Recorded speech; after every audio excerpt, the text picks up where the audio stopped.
আমরা আব্দুল আলিম পাম্পে এসে প্রথমে যেটা দেখি যে পাম্পের শুরুতে ওইখানে রশি দিয়ে বাঁধাই করা ছিল, অর্থাৎ বাইরের জনসাধারণ এখানে ঢুকতে পারছিল না আর কি। নির্দিষ্ট কিছু গাড়ি এখানে পাম্পে জ্বালানি তেল নিচ্ছিলেন আর কি।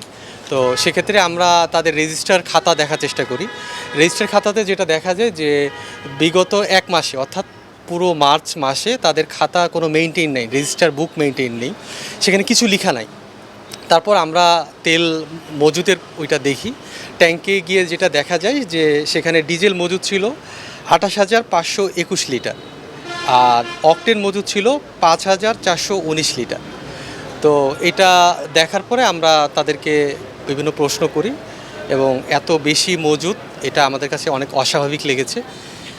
সেজন্য আমরা ভোক্তা অধিকার, বর্তমান যে মানে রাষ্ট্রীয় যে ক্রাইসিস মোমেন্ট, এই মুহূর্তে এই ধরনের অধিক পরিমাণ অবৈধভাবে জ্বালানি তেল সংরক্ষণ করা, এটা আমাদের কাছে এটা ভালো মনে হয় নাই।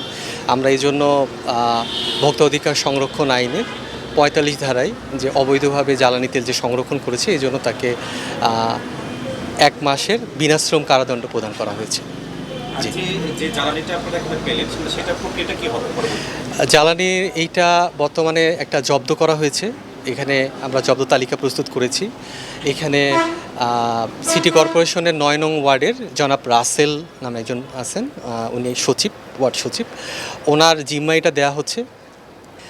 একজন জেলা প্রশাসনের একজন কর্মকর্তা আসবেন ওনার উপস্থিতিতে। এখানে যে জ্বালানি তেল যেটা হবে সেটা জনসাধারণের মাধ্যমে কাছে বিক্রয় করা হবে এবং বিক্রিত যে টাকাটা, অর্থটা পাওয়া যাবে সেটা রাষ্ট্রীয় কোষাগারে জমা দেওয়া হবে। আজকের অপারেশনটা আমরা গোপন সংবাদের ভিত্তিতে একটা রিলায়েবল একটা ইনফরমেশন পাওয়ার পরে আমরা এখানে আসার পরে আমরা দেখতে পাই যে এটা বন্ধ অবস্থায় পাই। আমরা প্রবেশ করার পরে আমরা দেখতে পাই যে স্টোরেজে প্রায় 28,000 ডিজেল এবং 5,500 অকটেন পাওয়া যায়, যেটা আমাদের মনে হচ্ছে ইলিগাল স্টোর করে একটা কৃত্রিম সংকটের চেষ্টা চলছে।